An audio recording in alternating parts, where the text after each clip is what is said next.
Cook or starve. That's your choice. Her voice cut through the kitchen like a knife. I froze, spoon trembling in my hand, as the steam from the boiling pot rose into my face. My daughter-in-law, Vanessa, stood in the doorway, arms crossed over her chest, tapping one manicured finger against her elbow with smug rhythm.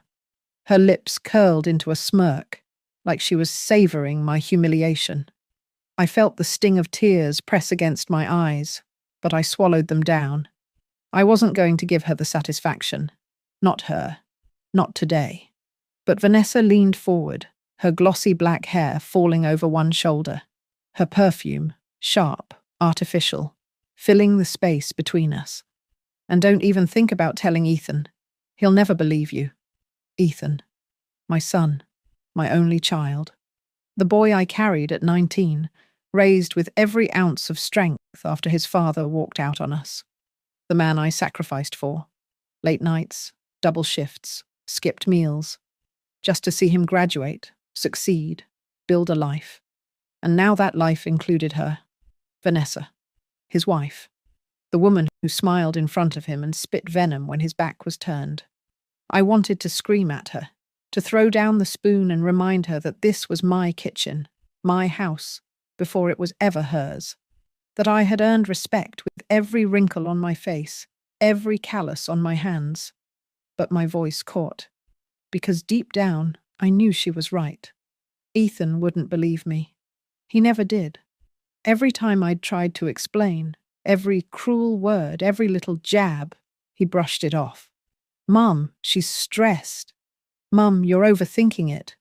Mum, please, just try to get along. That's what he told me, again and again, until I stopped trying. So I stood there, silent, stirring the pot as if my life depended on it. The smell of onions and garlic filled the kitchen, but beneath it lingered something else, something sour. My own shame, my own helplessness. Faster? Vanessa snapped, glancing at the clock. Ethan's going to be home any minute, and you're not going to make me look bad. Not tonight. Not tonight. My stomach knotted. What was so special about tonight? Why did it matter so much that I cooked quickly, silently, obediently? I pressed my lips together, but the questions rattled in my chest like chains. I wanted answers, but I knew asking would only bring another sharp jab, another cutting remark. The soup bubbled angrily, spitting little bursts of heat that burned my wrist. I winced, pulling my sleeve down, but I didn't dare move away from the stove. And then the front door creaked open. My heart slammed against my ribs. Ethan's footsteps, heavy, steady, familiar. I froze, spoon mid-stir.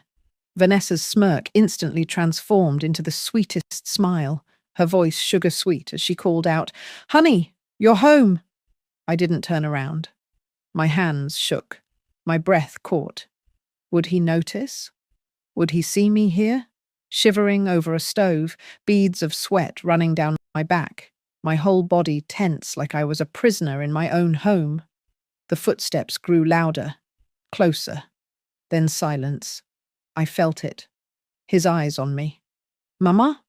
His voice cracked, low, almost cautious. "Why are you shaking?"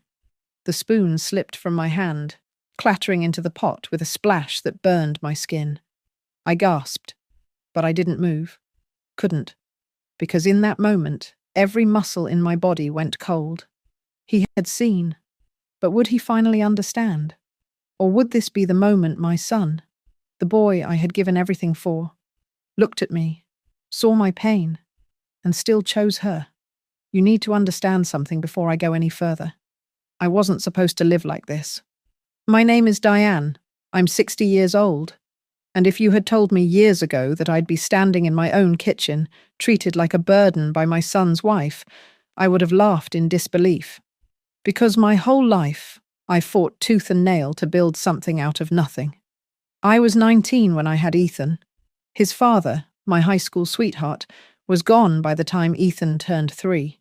Left us for another woman. I still remember the night I found the note on the kitchen table, folded neatly beside an empty coffee cup. "I'm sorry, Diane. I can't do this anymore. I didn't have time to cry. I had a toddler clinging to my hip and a pile of bills on the counter. So I worked. Day after day, night after night. I cleaned offices at midnight. I flipped burgers in the morning. On weekends, I sewed clothes for neighbors just to scrape together enough to buy Ethan his first pair of sneakers that weren't from the thrift store. I used to whisper to him at night when he was small, "One day, baby, you'll have everything I never did. One day you'll live the life I could only dream of." And I meant it.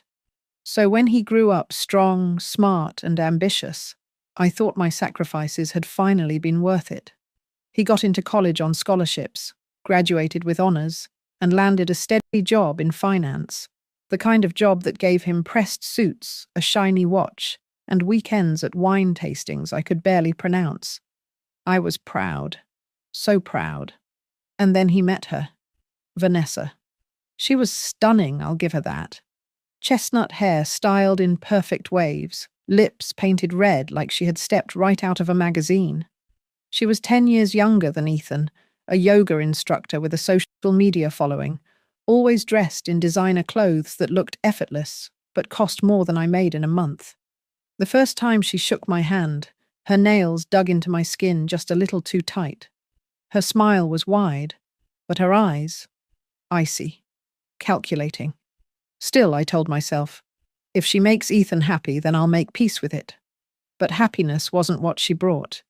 The red flags started early and I ignored every single one. At family dinners, she'd roll her eyes when I told old stories.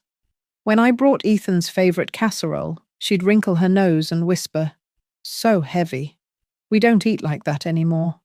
She once even joked, in front of friends, "Ethan's mum is sweet, but she's kind of old-fashioned, doesn't really fit in." I laughed along, pretended it didn't hurt, but when I went home, I cried into my pillow like a little girl. And Ethan? He never noticed. Or maybe he chose not to. Because every time I tried to gently point out how she treated me, he'd brush it off. "She doesn't mean it, Mum. She's just stressed with work. Please, just give her time." Give her time. But time only sharpened her claws. When I sold my house to move in with them, yes, my own decision, because Ethan swore it was our family home now, Vanessa's smile nearly cracked her face. She told me I'd always have a place with them. But the second the papers were signed, I noticed how she started rearranging everything, the furniture, the kitchen, even the family photos. Mine disappeared from the walls, one by one. And then came the rules. "Diane, don't use too much detergent. It ruins the machine. Diane, if you're going to cook, you need to make it healthier. Ethan doesn't need all that butter. Diane, can you please not tell Ethan about this? He doesn't like conflict." It was like death by 1,000 cuts. Small humiliations stacked on top of each other, until the weight nearly crushed me. I tried to stay quiet, to convince myself I could endure it. After all, wasn't this what mothers did? Sacrifice their pride for their children's happiness. But every day, I felt myself shrinking. Until one night, when Vanessa's mask finally slipped in a way I could never ignore. It was late. Ethan was away on a business trip. I was folding laundry when I overheard her phone call. Her voice was sharp, angry, hissing through the walls. And what I heard made my blood run cold. I can still hear her voice from that night, slicing through the thin walls of the house like a dagger. "Yeah, he has no idea," Vanessa whispered into the phone. Her tone was sharp, smug, dripping with contempt. "His mum does whatever I tell her. She's basically my maid. And the best part, he thinks she chooses to help." My knees buckled. I sat down on the edge of the bed, a pile of laundry tumbling from my lap. The shirts, the socks, they scattered across the floor, but I couldn't move. My chest tightened as she laughed. A low, cruel laugh that didn't sound like the sweet woman she pretended to be in front of Ethan. "She's pathetic," Vanessa continued, "always looking at me like she wants approval. Like, get a clue, lady, you're in my house now." My house. The walls seemed to tilt, My breath came fast, shallow. I pressed a hand over my mouth to stop the sob rising in my throat. I wanted to storm out there. I wanted to rip that phone from her hand and scream, "This was my house before you. I raised Ethan without anyone's help. I bled for this family." But I stayed frozen, silent, invisible in my own home. Because what if she was right? What if Ethan really did see me as a burden? What if all my sacrifices were just background noise in his shiny new life?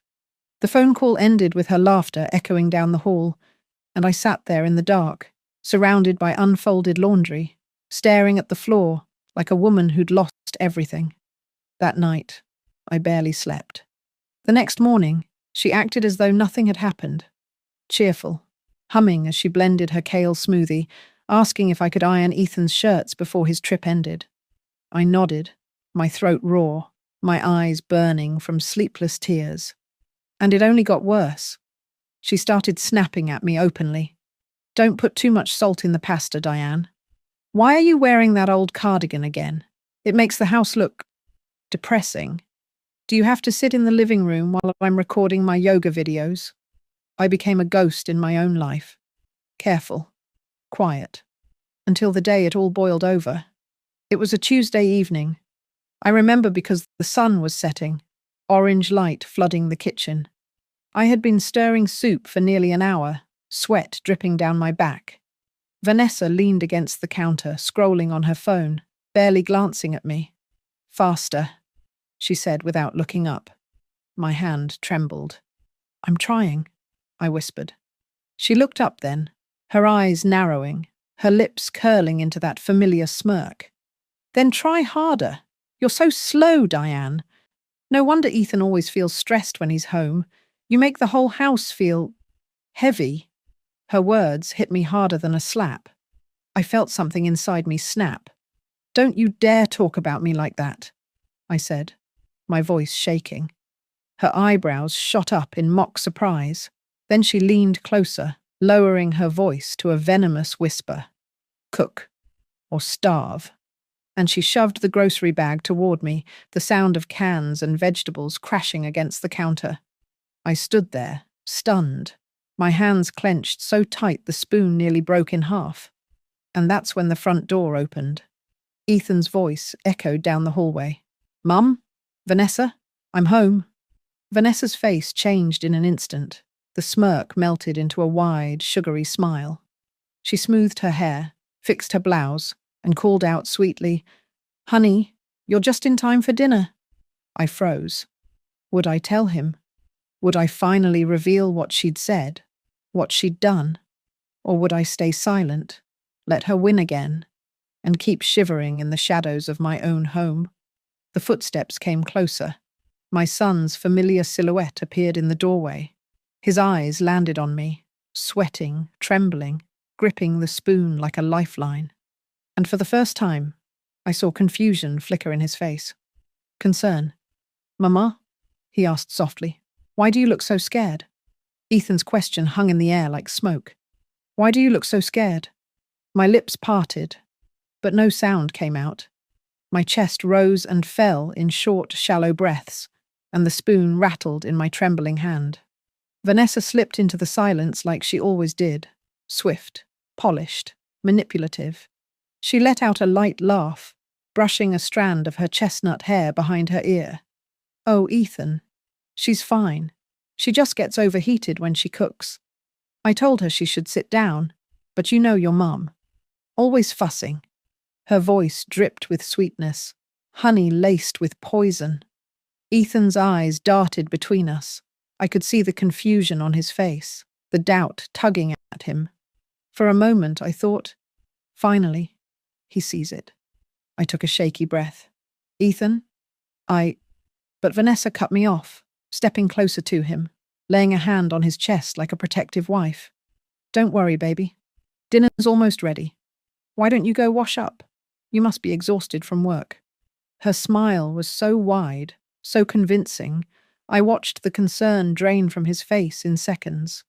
He nodded, kissed her cheek, and gave me a quick glance before heading down the hall. And just like that, The moment was gone. I wanted to scream, to grab his arm, shake him, make him see. But the words stuck in my throat, heavy as stones. Vanessa turned back to me, her smile vanishing the second he was out of sight. Her eyes narrowed, sharp and cutting. "Don't you ever try that again," she hissed. "He's mine now. You had your chance to be his whole world. Now you're just extra. Extra." The word stabbed me deeper than anything she had said before. I clenched the counter to steady myself as the room spun. She brushed past me, humming a tune as if nothing had happened, leaving me there with my shame and boiling soup. But the collapse came sooner than I expected. It was that weekend.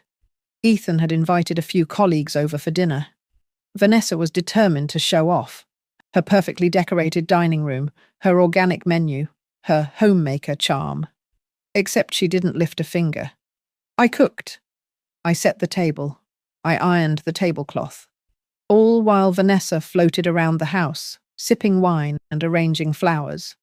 By the time the guests arrived, I was exhausted, my hands raw from scrubbing, my back aching from bending over pots and pans. "Wow, Vanessa, this spread looks amazing," one of Ethan's colleagues gushed, eyeing the roast chicken and homemade bread. Vanessa flashed her movie star smile. "Oh, thank you. I worked so hard all day." The words slammed into me like a truck. My jaw tightened. She was stealing my work, my effort, my pride, and passing it off as hers.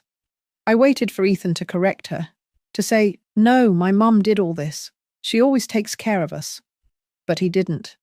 He just smiled, proud, as if she had truly done it all. And then, the disaster. Halfway through dinner, one of the guests complimented the bread. "This is so soft. Vanessa, you'll have to give me your recipe." Vanessa laughed, waving a hand. "Oh, it's a family secret. My grandmother taught me years ago." My stomach churned. That recipe wasn't hers. It was mine. It was the bread I'd baked for Ethan's birthdays since he was 10. The heat in my chest grew unbearable. I felt my face flush, my hands shaking under the table. "And then," I snapped. "That's not your recipe," I blurted out, my voice louder than I meant. The table fell silent. Every head turned toward me. My heart hammered in my ears, but I pressed on. "That's mine. I made that bread. I made all of this dinner." The air went heavy, like the room had run out of oxygen. Vanessa's smile froze. Her wine glass trembled in her hand. Ethan's colleagues exchanged awkward glances. One cleared his throat, another coughed into his napkin. "And Ethan?" Ethan's face hardened. "Mum," he said slowly, his voice firm, warning. "Why would you say something like that?" I stared at him, my mouth dry, my heart shattering into pieces. Because in that instant I realized the truth. He didn't believe me. Not at all. The silence at that dinner table still haunts me. I had spoken my truth, loud and clear. But instead of support, I felt the walls close in. The clink of silverware stopped. The laughter evaporated. And Ethan's glare burned into me like fire.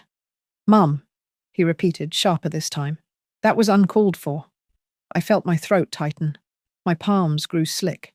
I wanted them to know. But Vanessa jumped in, her voice trembling with well-practiced fragility. "It's okay, Ethan. She didn't mean it. I'm sure she's just tired." Her wide eyes shimmered with fake hurt, like she was the victim. She reached across the table, resting her manicured hand on mine for the performance. "I don't mind sharing credit, Diane. I know you helped." Helped? The word seared me. I hadn't just helped. I had done everything. The guests shifted uncomfortably, offering forced smiles, trying to drag the evening back to life.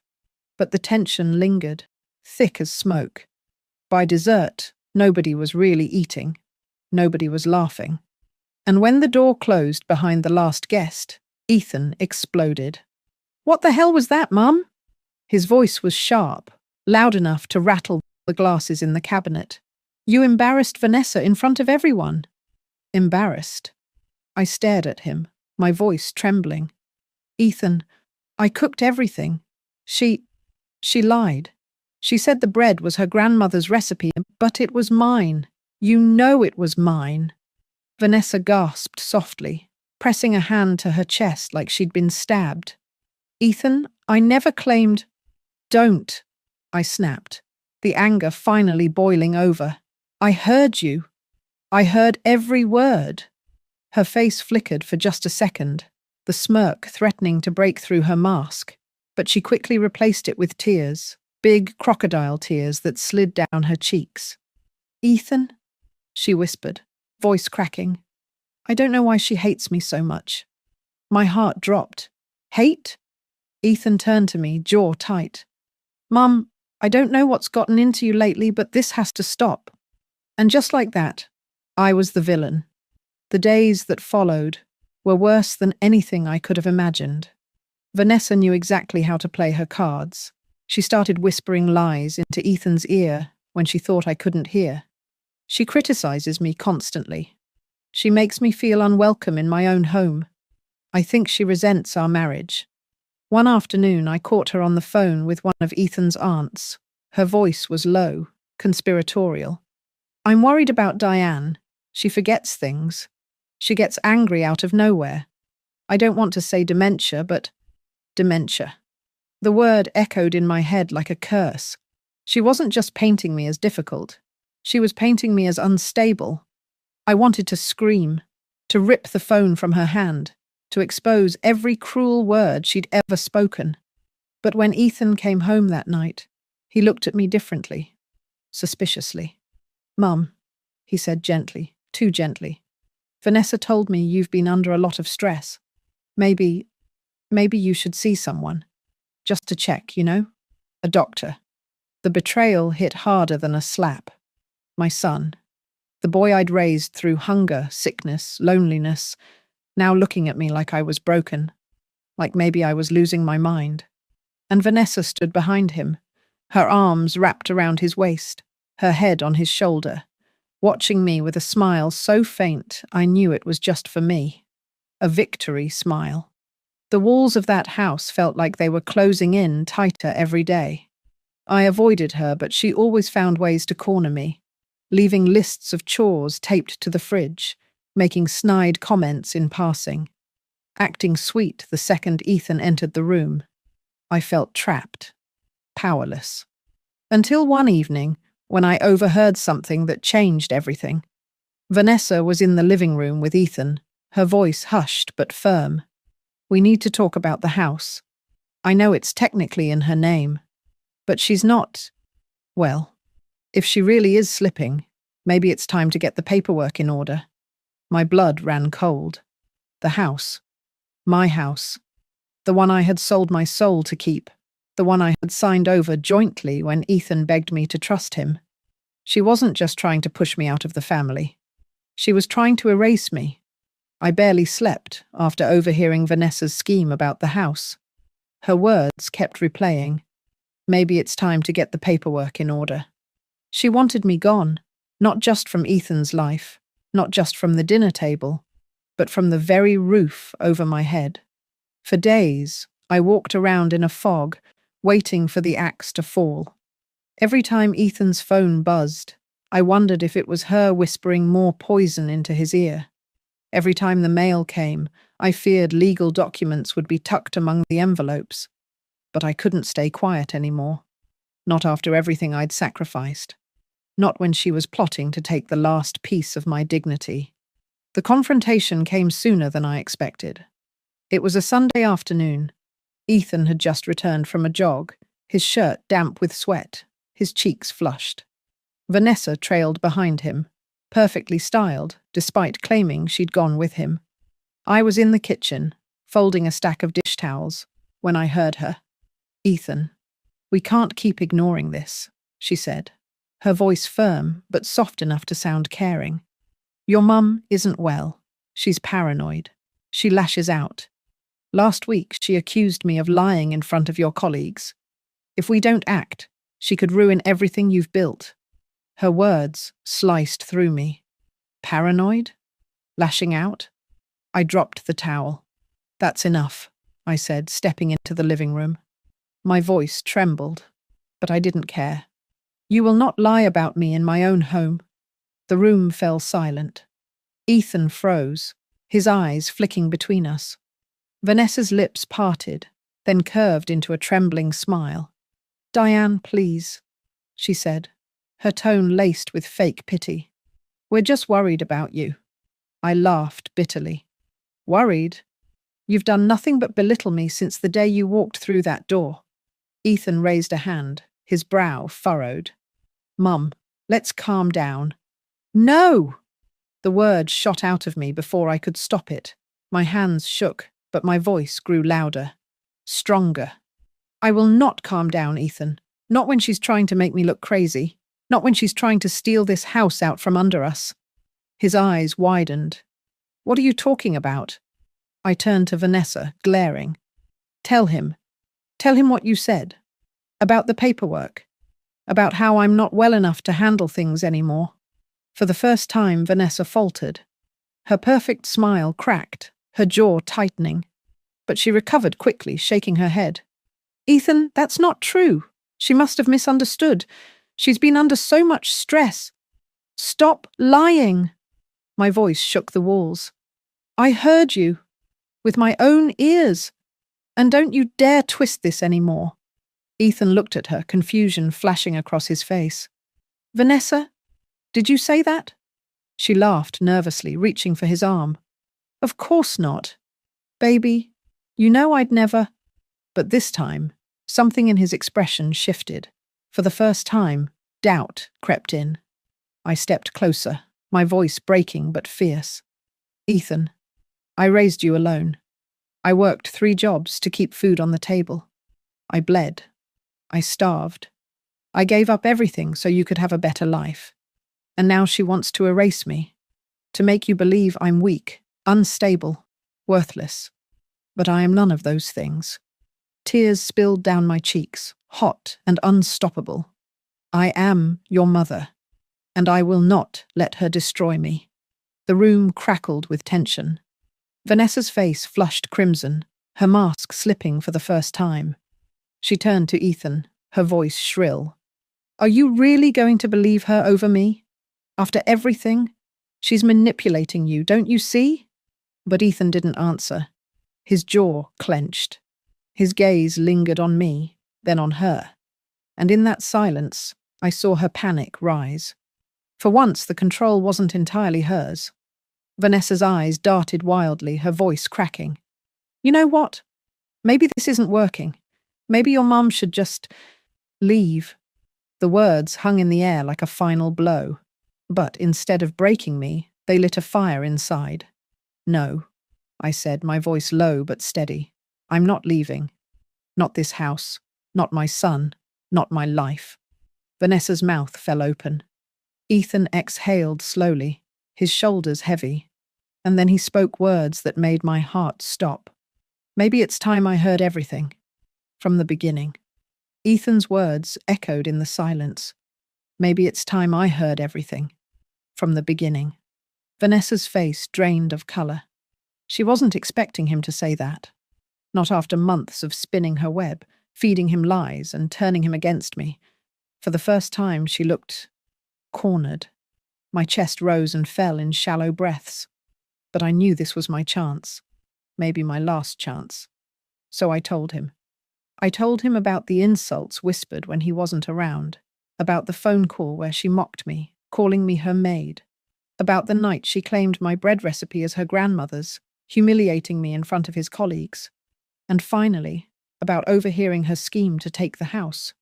Every word spilled out of me, shaky but unstoppable. Ethan's expression shifted as I spoke. Shock, anger, confusion, and finally something that looked like realization. Vanessa tried to cut in, her voice desperate. She's exaggerating. She's twisting everything. But Ethan held up a hand, silencing her. His gaze locked on me. Mum, why didn't you tell me sooner? My heart cracked. Because every time I tried, you brushed me off. You believed her over me. My voice broke. And I was afraid.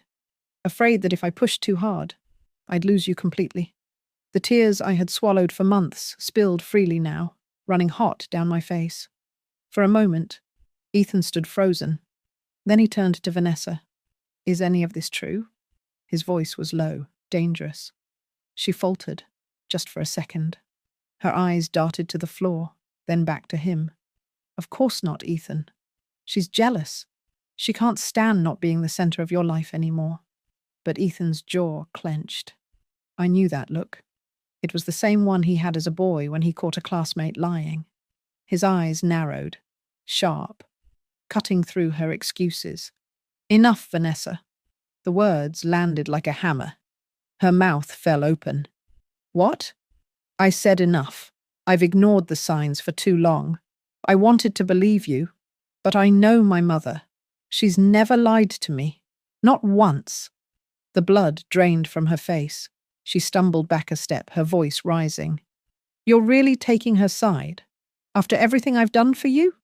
Ethan's voice cracked with anger. "What you've done for me. You manipulated me. You disrespected the one person who sacrificed everything for me. You tried to steal the house she worked her whole life to build."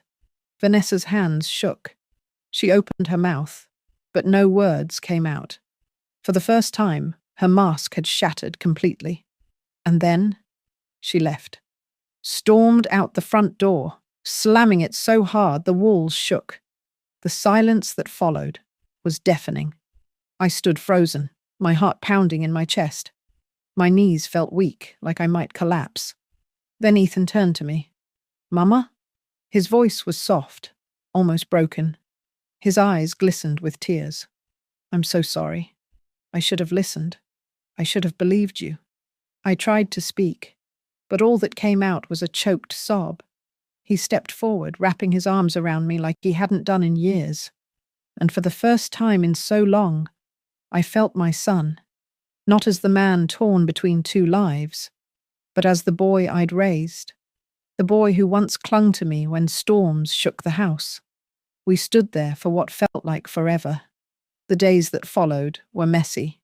Tears, apologies, hard conversations. Ethan confronted Vanessa directly. Divorce papers came soon after. The house? Safe. My name remained on it. Untouchable. But more than the legal battles or the shouting matches, what mattered most was this. Ethan saw me again. He finally understood the truth. And me. I found something I thought I'd lost forever. My voice. My strength. Because I realized something important. Silence is not survival. Silence is surrender. And I was done surrendering. Today I wake up in my home with peace. No one snapping orders. No one making me feel small. Just me, my garden, my coffee, and the freedom I thought had been stolen. And Ethan? He visits often now, alone.